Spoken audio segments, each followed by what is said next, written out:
अस्सलाम वालेकुम स्टूडेंट्स, उम्मीद करता हूँ आप खैरियत से होंगे। जी स्टूडेंट्स, एसबीए 2025-26 ग्रेड 8 का बेटा इस वीडियो में हम इंग्लिश का तमाम के तमाम वर्जन के एमसीक्यूज करेंगे। अच्छा बेटा, इसमें ना तमाम के तमाम वर्जन के हैं, तो इसलिए आप बेफिक्र होकर ये वीडियो करें। इंशाल्लाह इन्हीं में से आपका कोई ना कोई पेपर होगा एमसीक्यूज का, तो आप ये कर ले। मैं कोशिश करूंगा इनमें थोड़ा थोड़ा आपको बता भी दूं, समझा भी दूं, हल्का हल्का, ताकि आपके एक तो ये है कि कल आपको ये याद रहे। फिर दूसरा ये है कि यही चीज़ें फिर आपके जो बोर्ड के पेपर होने हैं इंग्लिश, उर्दू, साइंस और मैथ का, उसमें भी आपके ही काम आएगा। तो मैं हल्का हल्का कॉन्सेप्ट भी दे दूंगा, तो एक तो अभी भी याद हो जाएँगे, दूसरा फिर बोर्ड के लिए भी आपके ये काम आ जाएँगे। तो बेटा वीडियो को ज़रूर लाइक कर दें, चैनल को भी सब्सक्राइब कर दें, क्योंकि भई हमने सिर्फ़ मिड की तैयारी नहीं करनी, मिड तो हो गए हमारे, आगे हमने फाइनल की तैयारी करनी है, ठीक है? तो चलें जी, बगैर टाइम वेस्ट किए अपना काम शुरू करते हैं। बेटा पहला आपके वर्ज़न का पहला एमसीक्यूज़ है, identify the word triphthong in the sentence. अच्छा बेटा, इसमें ना ये लायर, लॉयर, ये इसका ट्रिफ्थंग है। ट्रिफ्थंग आपके सारे वर्जन में 3 से 4 होंगे, वर्ड आप याद रख लीजिएगा। और दूसरा मैं थोड़ा-सा इसका कॉन्सेप्ट बता दूँ, जब आप कोई भी लफ्ज़ बोलते हैं तो उसके कुछ पार्ट बनते हैं। मसलन द, एक पार्ट बना है। अब लेट, अब इसमें 2 पार्ट, वर्ड के ना बोलते हुए 2 आवाज़ें बनी है, ले, एट। अब लॉ या अर, तो इसके 3 पार्ट बने, तो ऐसे लफ्ज़ जिसके बोलते हुए 3 आवाज़ें डिवाइड हम कर सकें आसानी से, उसको ट्रिफ्थंग बोलते हैं। लेकिन आप भी याद रखें कि लॉयर है, आगे 2 और है आई थिंक जो ट्रिफ्थंग है, तो वो लफ्ज़ याद रखने हैं आपने। Left the adjective of the verb accept. बेटा एक्सेप्ट का ना ये यानी यूं कर समझ लें कि याद करने वाली चीज है। एक्सेप्ट का है, जो एडजेक्टिव एक्सेप्ट का बनेगा वो एक्सेप्टेबल है, ठीक है? Adjective of accept is acceptable. क्योंकि बाकी वैसे अब ये क्यों नहीं है, ये एक हमारा पास्ट टेंस है एक्सेप्टेड, ये क्या है, ये नाउन है, ये एडवर्ब है। तो हमारा इसका क्या आंसर बनेगा? एक्सेप्टेबल। नेक्स्ट है बेटा हमारे पास, identify the sentence that contain capitonym. अच्छा बेटा, कैपिटोनियम का एक आसान सा बड़ा मतलब एक ट्रिकी सा इसका कॉन्सेप्ट है, जिसमें दो लफ्ज एक जैसे आ रहे हो ना, तो इस वो कैपिटोनियम की एग्जांपल होगी, ठीक है? मसलन अब यहाँ भी टर्की लिखा हुआ है, यहाँ भी टर्की लिखा हुआ है, तो यानी इसका कॉन्सेप्ट कैपिटोनियम का ये है कि दो लफ्ज एक ही जैसे, एक ही स्पेलिंग है, ये भी TURKEY है, ये भी TURKEY है, लेकिन जब हम किसी भी वर्ड का पहला लेटर कैपिटल कर दे, ये देखिए इसका टी स्मॉल था, इसका टी कैपिटल कर दिया, तो इनके मीनिंग में तब्दीली आ जाएगी, तो इस चीज को हम कैपिटोनियम बोलते हैं, ठीक है? तो मसलन अब ये TURK स्मॉल के साथ टर्की एक परिंदे को कहते हैं, और ये टर्की एक मुल्क का नाम है। तो देखें, जब हमने इसको कैपिटल किया तो इसके इसमें चेंज आ गया, मीनिंग चेंज हो गया, तो इस चीज को हम क्या बोलते हैं? कैपिटोनियम। नेक्स्ट है जी, choose a sentence with an adverb phrase. अच्छा बेटा, एडवर्ब फ्रेज के लिए आप याद रख लें, एडवर्ब फ्रेज एक चीज मेरी बात याद रखिएगा, हमारा जो है ना वर्ब होता है ना, वर्ब कोई भी काम होता है, जैसे गैदर, लोग इकट्ठे हुए, ठीक है? काम है ये इकट्ठे होना। जब हम किसी भी वर्ब के साथ ये बता 4 लफ्ज़ बता रहे हो, 4 लफ्ज़ में से कोई एक बताएँ। मसलन वो 4 कौन से हैं? कहाँ इकट्ठे हुए, क्यों इकट्ठे हुए, कब इकट्ठे हुए, कैसे इकट्ठे हुए। जब ये 4 लफ्ज़ों का आंसर अगर सेंटेंस में दे रहे होगे तो वो एडवर्ब फ्रेज़ होगा। मसलन the people gathered outside the bank, bank के बाहर इकट्ठे हुए। अब इसका मतलब है मैंने किसका आंसर दिया, कहाँ इकट्ठे हुए, तो ये एडवर्ब फ्रेज़ है। ठीक है? तो the people gathered in the evening, अब मैंने यहाँ क्या आंसर दिया कि ये शाम में इकट्ठे हुए, वक्त बताया, तो ये एडवर्ब फ्रेज ऑफ टाइम है, ये एडवर्ब फ्रेज ऑफ प्लेस है। तो ये बस एक थीम याद रखिएगा कि जब हम 4 बातों का आंसर दे रहे हो, कब, कहाँ, कैसे, क्यों, तो वो एडवर्ब फ्रेज होगा। बाकी आप पढ़ेंगे उनमें ऐसी कोई बात नहीं होगी। नेक्स्ट है, choose the sentence that use transitive verb. Transitive verb बेटा एक ऐसे वर्ब को बोलते हैं जो डायरेक्ट किसी ऑब्जेक्ट पे एक्शन कर रहा हो। अब डायरेक्ट किसी वर्ब पे एक्शन करने, ऑब्जेक्ट पे एक्शन करने का, ओपन हो रहा है, डायरेक्ट क्या चीज ओपन हो रही है? डोर ओपन हो रहा है, ठीक है? ये आगे रिपीट होगा, जरा आपको समझ आ जाएगा। Identify the sentence I open the door, ये याद रखना है। Identify the sentence with personification from the following option. बेटा पर्सोनिफिकेशन का भी एक थीम समझ लें। पर्सोनिफिकेशन बोलते हैं हम जब कोई बेजान चीज को हम जुमले में इस तरह लिखें कि वो शानदार की तरह अभी हम बता रहे हो। इसलिए मैं आपसे कहूँ कि फूल मुस्कुरा रहे हैं, अब हालांकि फूल तो नहीं मुस्कुराते, वो तो इंसान मुस्कुराते हैं। तो जब हम इस तरह की कोई चीज इस्तेमाल करें ना, तो पूरा शहर रो रहा था, अब शहर तो नहीं रोता। पूरा अ, रात बहुत खुश थी, रात बहुत उदास थी, अब रात तो उदास नहीं होती। इस तरह की चीज को जब हम बेजान चीज में किसी जानदार की कोई क्वालिटी बताएं, इसको हम क्या बोलते हैं? personification। अब देखिए हम यहाँ कह रहे हैं the city was awake all night, सारी शहर सारी रात जागता रहा। अब शहर तो नहीं जागता, तो ये पर्सोनिफिकेशन है। अच्छा बेटा, आपके ना एमसीक्यूज के जो है ना वो दो पार्ट होंगे। एक पार्ट होगा ग्रामर का, पहले 6 एमसीक्यूज, और 4 एमसीक्यूज होंगे कि आपको एक पॉइंट दी होगी और उसी में से 4 एमसीक्यूज बनेंगे। तो इसका मैंने सोचा क्योंकि सारे वर्जन में सिर्फ 3 पोइम रिपीट हो रही है, तो उसको मैं सबसे एंड पे कर दूंगा। हम पहले ये सारी ग्रामर कर लेते हैं, ठीक है? इसके बाद नेक्स्ट बेटा वर्जन का हमारे पास, देखा मैंने आपसे कहा था ना कि ये बार बार इसने रिपीट होना है, तो ये याद वैसे ही हो जाना है हमारा। अब ये जो ट्रिफ्थन था, अब आप बताइए क्या है ट्रिफ्थन का? हाँ जी, सब ने सही बताया, लॉयर। ठीक है। Choose the correct adjective of the word. अब एडजेक्टिव सक्सेस का बेटा क्या होता है? एडजेक्टिव सक्सेसफुल होता है। ठीक है, एडजेक्टिव क्या होता है? सक्सेसफुल। एडजेक्टिव एक्चुअली किसी भी चीज की खसूसियत होती है। ठीक है। अब एल वाई मैंने बताया था, ये क्या होता है? हमारा एडवर्ब होता है। सक्सीड क्या है? ये हमारा पास्ट को बोलते हैं। सक्सेस नाउन है, तो सक्सेसफुल हमारा एडजेक्टिव है।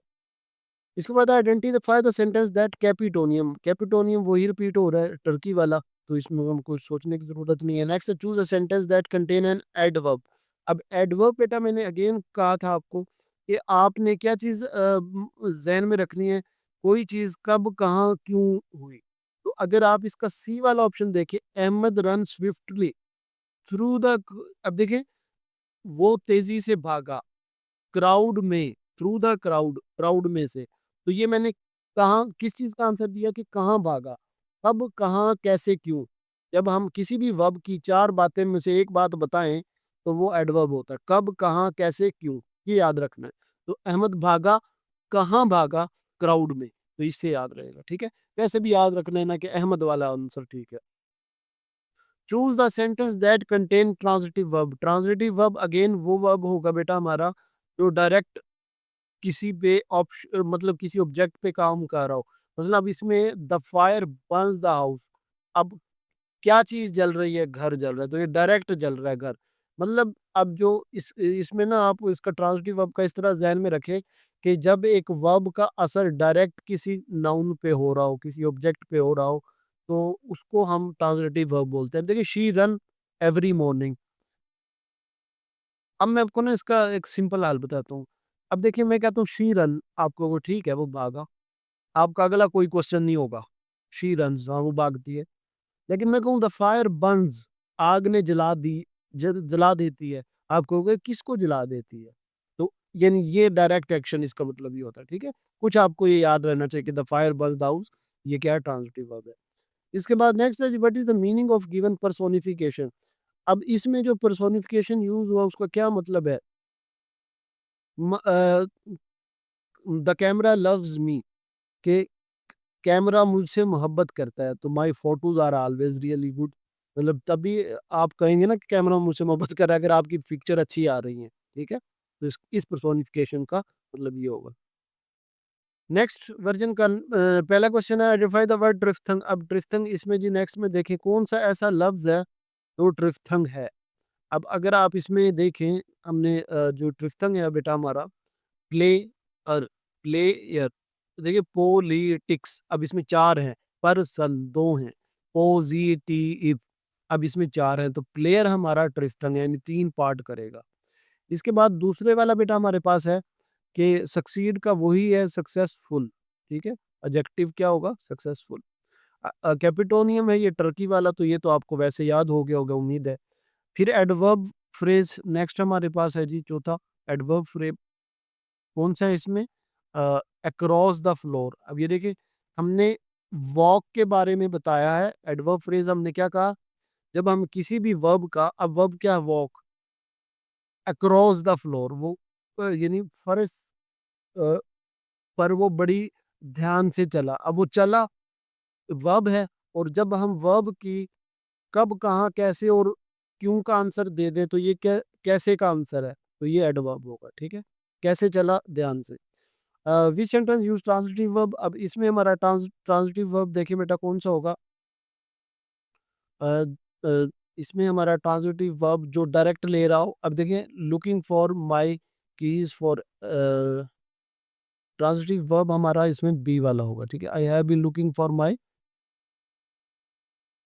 एनआर। ठीक है, नेक्स्ट देखें जी हमारे पास है सिक्स वाला, in which of the following sentence personification is used. अब अगेन पर्सोनिफिकेशन बेटा मैंने क्या बताया था कि देखें हवा तो नहीं रोती ना, हवा तो नहीं चिल्लाती, तो सॉरी ये दूसरों का। अब हम दूसरे वाले में हम क्या बता रहे हैं कि हवा चिल्ला रही है, the wind cried through the trees, हवा जो है वो चिल्लाई। ठीक है, तो हवा तो नहीं चलाती है, तो बेजान चीज है, तो ये क्या होगा, पर्सोनिफिकेशन। इसके बाद बेटा नेक्स्ट हमारे पास है identify the word with Tristan. अब मैंने आपको जैसे पहले भी बताया था कि आपने कोई चंद एक लफ्ज लॉयर है और एक और प्लेयर है और एक फायर। अब देखिए फायर ना अमोन, स्लो, दो, ऑई, दो वर्ड है, लेकिन यानी अब फायर में ना तीन पार्ट हो जाते हैं लफ्जों के, एक फा, फिर आई और आर और फिर ई के फायर। तो इसमें ये फायर यार वैसे भी याद रख लेना, प्रथम हमारे मेरे ख्याल में टोटली तीन रिपीट हो रहे हैं, फायर है, लॉयर है और एक प्लेयर था। ठीक है, next choose the adjective form of the respect. अब जैसे हमने पहले सक्सेसफुल, अब इसकी रिस्पेक्टफुल, तो फुल या एबल इस तरह के लफ्ज लगते हैं एडजेक्टिव में। बाकी असल में ये बात नहीं होती, इसका कॉन्सेप्ट कोई और होता है। मतलब किसी चीज़ की हम, वो टीचर है कैसा रिस्पेक्टफुल, वो आदमी है रिस्पेक्टफुल, अब वो उसकी खासियत है, तो इस एक ये लिहाज होती है, दूसरी चीज़ चेक करने की ये होती है। अब रिस्पेक्टेड ये पास्ट है, रिस्पेक्ट ये नाउन है, रिस्पेक्टिंग ये पार्टिसिपल है, तो फिर हमारा रिस्पेक्टफुल हमारा क्या है, एडजेक्टिव रिस्पेक्टफुल है। इसके बाद ही नेक्स्ट है identify the sentence that contain capitonym. अच्छा कैपिटोनियम तो भाई याद रखना है, ये टर्की, अच्छा यही है टर्की, शायद आगे किसी वर्जन में कोई और हो, लेकिन इसका यही मेथड है कि टर्की टर्की, तो वो कैपिटल चेंज कर दे तो वो होता है। ठीक है, नेक्स्ट बेटा हमारे पास है choose sentence that contain an adverbial phrase. अब अगेन मैंने कहा था कि जब अ, अब ये देखें, टेस्ट किया उन्होंने न्यूक्लियर वेपन को, कब, कहाँ, क्यों, कैसे, चार बातें कही थी ना। अच्छा पहले कब, कहाँ की भी बात हो गई, कैसे की भी बात, अब ये बात आ गई कब की। ठीक है, कब किया, इन मई 1990। तो जब एडवर्बल फ्रेज कौन सा फ्रेज होता है, ऐसा सेंटेंस जिसमें हम अपने वर्ब बताएं कि ये वाला जो काम है, बस ये कोई भी काम है, कब, कैसे, कहाँ, क्यों हुआ, चार बातों का अगर जवाब किसी का एक का जवाब होगा तो एडवर्बल फ्रेज है। इसके बाद बेटा नेक्स्ट है जी हमारे पास choose with a transitive verb. अब इसका वही उसी तरह ए वाला है कि प्लीज रिटर्न दिस बुक, तो रिटर्न दिस बुक्स। ठीक है, ए वाला रिटर्न दिस बुक। इसके बाद सिक्स है जी हमारे पास in which of the following sentence personification is used. तो द विंड क्राइड ये वही वाला रिपीट हो रहा है। ठीक, तो इसको हम देखेंगे कि जरूरत ही नहीं है। अब जी नेक्स्ट पे चलते हैं हम। नेक्स्ट हमारा है, पहला क्वेश्चन है identify the wrong the word, वही हमारा देखें हो रहा है लॉयर। ठीक है, select the adjective of accept, तो एक्सेप्टेबल, ये एक्सेप्टेबल आ गया, ये भी रिपीट हो रहा है। इसके बाद है जी कैपिटोनियम, हाँ अब इसमें आ गया ना डिफरेंट कैपिटोनियम, बी वाला है देखिए डेजर्ट, डी इसका मतलब कुछ और होता है और इस डी का मतलब कुछ और होता है।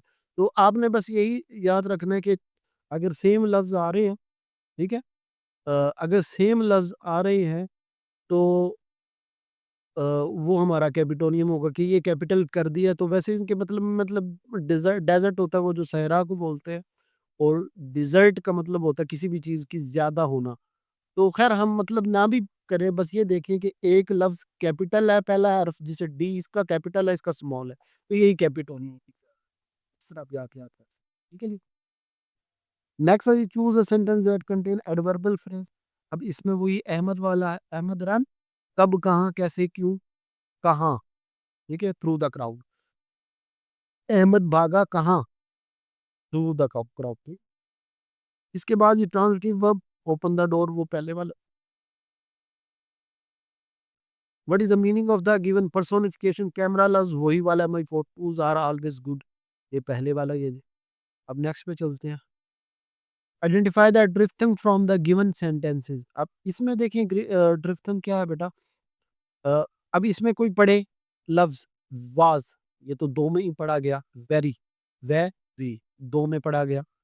सेड, एक ही में पढ़ गया। तो अब मतलब अब मैं इसको ना आप इसको गौर से पढ़ेंगे तो इसमें तीन यानी आपको वाइब्स आएंगी, सी एच की, ए आई की और आर की, के आर। ठीक है, तो चार ए लफ्ज, सॉरी तीन लफ्ज में डिवाइड हो जाए आपकी आवाज, तीन आवाजों में आपका लफ्ज डिवाइड हो जाए तो वो ट्राइथम होता है, तीन वाला, एक्सेप्टेबल, वही वाला। अब नेक्स्ट है जी, आइडेंटिफाई सेंटेंस कैपिटोनियम। अब कैपिटोनियम इसमें कौन सा है देखें। द पाकिस्तान आर्मी मैच, ये भी नहीं है। हाँ ये मार्च है ना। अब ये देखिए, ये मार्च और ये मार्च। अब वैसे तो मतलब देखें, आपको पता है ये मार्च का मतलब है वो जो मार्च करते हैं, वो जो परेड करते हैं उसको बोलते हैं। और कैपिटल मार्च कर दो तो ये महीने का नाम बनता है।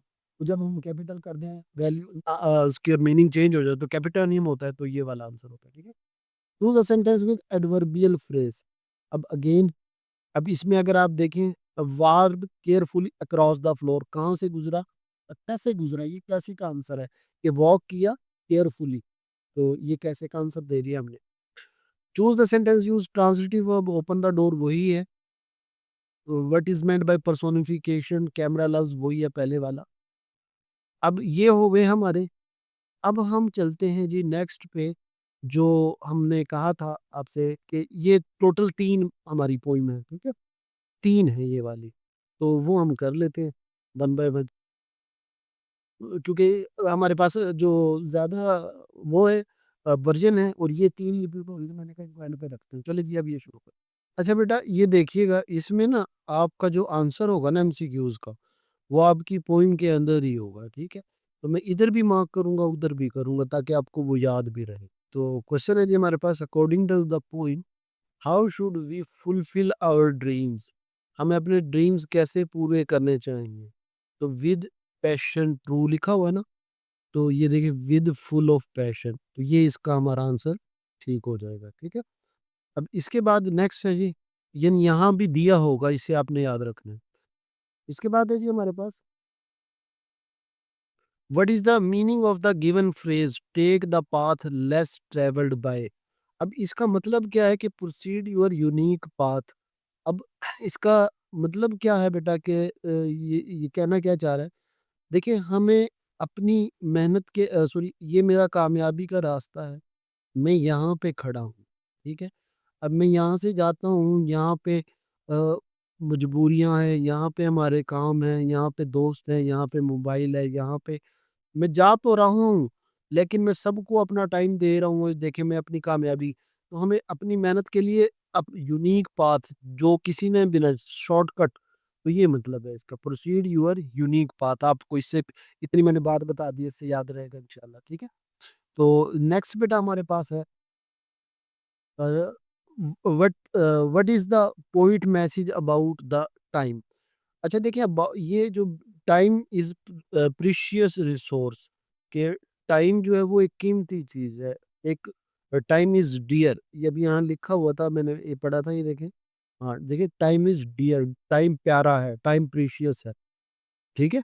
तो ये इसका टाइम इज प्रीशियस। इसके बाद बेटा जो हमारा नेक्स्ट है फोर्थ वाला, अब इसमें देखें, what is the main idea of the poem. Poem का मेन आइडिया आइडिया क्या है कि follow your dream and passion, कि हमें ना हर हाल में अपने जो अपना हमारा थीम है, हमने जो ख्वाब देखा है, हमें उसको फॉलो करना चाहिए। मतलब हमें मोबाइलों में, हमें डिस्ट्रैक्शन में, लोगों की बातों में, या इस तरह की चीज़ों में नहीं खो जाना चाहिए, बल्कि हमें अपने ड्रीम जो हमने ख्वाब देखे हैं कुछ बनने के, उसमें हमें जाना चाहिए, ठीक है ना। तो पहला पैराग्राफ ये हो गया। अब नेक्स्ट देख लेते हैं जी। अब अगेन ये बेटा उसी तरह है कि इसके अंदर ही आंसर होंगे। अब ये इन गार्डन वाला है, अगर आप इसमें से आ जाते हैं। पहले where can flower be seen, फूलों को कहाँ देखा जा सकता है। तो अब इसमें देखें कि इन ब्राइट एंड ग्रीन गार्डन। अब अगर आप ये देखें तो ये इसका आंसर है, देखें इन garden bright and green blossom flower can be seen. तो ये देखें इसका आंसर पड़ा हुआ है ना, तो इन्हीं ये वाला इसका आंसर हो जाएगा। मतलब आंसर आपको इन्हीं में मिल जाएगा। Which thing belong to flower, फूलों से क्या चीज, फ्राग्रेंस, क्या बिलोंग करती है, खुशबू। ठीक है, फ्राग्रेंस बिलोंग करती है ना, उनमें क्या होती है, खुशबू होती है। तो ये यहाँ पड़ी भी होगी। देयर फ्राग्रेंस फील देयर अराउंड, कहाँ पड़ा हुआ है, ये देखें ये पड़ा हुआ है, देयर फ्राग्रेंस फील अराउंड, ये पड़ा हुआ है। यानी इसी के अंदर आपको आंसर मिल जाएगा। नेक्स्ट है जी हमारे पास, what does the fragrance do, fragrance क्या कर रही है, their fragrance feel the there around. तो इसका मतलब क्या है कि ये जो feel the sweetness in the air around, के जो हम उसके इर्द गिर्द हवा है उसमें स्वीटनेस, स्वीट साउंड भर रही है, ये इसमें लिखा हुआ है। इसके बाद नेक्स्ट है बेटा हमारे पास, where do the flower dance, flower कहाँ डांस कर रहे हैं, बीनीथ द स्काई। अब ये भी पड़ा हुआ है इसमें, ये देखें कहाँ पे, आज flower dance beneath the sky, ये पड़ा हुआ है ना। तो स्काई में डांस कर रहे हैं। इसके बाद बेटा नेक्स्ट हमारे पास है, ये अब हमारा ये ना आखिरी है, मतलब कि पहला आपका इन्हीं तीनों से आ जाएगा। इनके लिए आंसर मैं आपको दिखा देता हूँ इसी के अंदर पड़े हुए। बेटा वीडियो को जिसने लाइक नहीं किया ज़रूर लाइक कर दो, चैनल को भी सब्सक्राइब कर दे, क्योंकि भाई अब हमने इसके बाद ये तो खुद तर्जुमा कुरान पेपर है, और फिर हमने इंशाल्लाह इसकी तैयारी शुरू करनी है। ठीक है जी। तो अब देखिए हमारे पास कौन कौन से थे पैराग्राफ। एक तो था ये वाला, इसमें क्या है, ये वर्ड इज वास्ट वाला है, फुल पैशन वाला। दूसरा गार्डन और ब्राइट गार्डन वाला है। और तीसरा हमारा dreams are big and goal are high, इस वाला। ठीक है, तो इसे याद रखना ताकि जो भी हो उसमें हमें ध्यान से जहन में चीजें रखनी है। What does the line get up and give your all suggest, to preserve despite challenges. ठीक है, तो ये हमारा है। तो ये आपने याद रखना है इसका मतलब। फिर यानी what is the meaning of obstacle, obstacle का मतलब क्या होता है। ऑब्स्टेकल का मतलब होता है हर्डल, रुकावटें। ऑब्स्टेकल किसको बोलते हैं, जो रुकावटें नहीं होती उसको ऑब्स्टेकल बोलते हैं। फिर इसके बाद है बेटा हमारा, what should one do when face with failure as suggested by the poem. ये अगर कोई फेल हो जाए तो उसे क्या करना चाहिए, learn and grow from it. अब ये भी हमारा लिखा हुआ है, अगर ऊपर हम ढूंढे कहाँ लिखा हुआ है, failure, from failure learn and grow लिखा हुआ है ना। अच्छा, इसके बाद आखिरी है जी हमारे पास, what is the central theme of the poem. बेटा अच्छा ये मैं कुछ मार्क भी आपको ना, क्योंकि ये मैंने आपको 6 वर्जन दिखाए हैं, बाकी भी मैं एक्सप्लोर कर देता हूँ, तो वो भी देख लीजिए ना कि फिर बस ये सारे वही हैं जो हमने कर लिए हुए हैं, तो इनको भी एक बार नज़र सारी देख लेनी है। ठीक है, what is the central theme of the poem, ये सेंट्रल थीम है इसका, power of hard work for success. तो ये हमारा एमसीक्यू। तो ये बाकी ये जो आप स्क्रॉल हो रहे हैं एमसीक्यू बेटा, ये भी देख लीजिए, मार्क्ड है।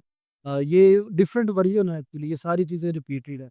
तो ये इंशाल्लाह आपके इनमें से आएंगे, आपने इनको देख लेना एक बार। और वीडियो को बेटा ज़रूर ज़रूर आपने सब्सक्राइब लाइक करना है, चैनल सब्सक्राइब करना है।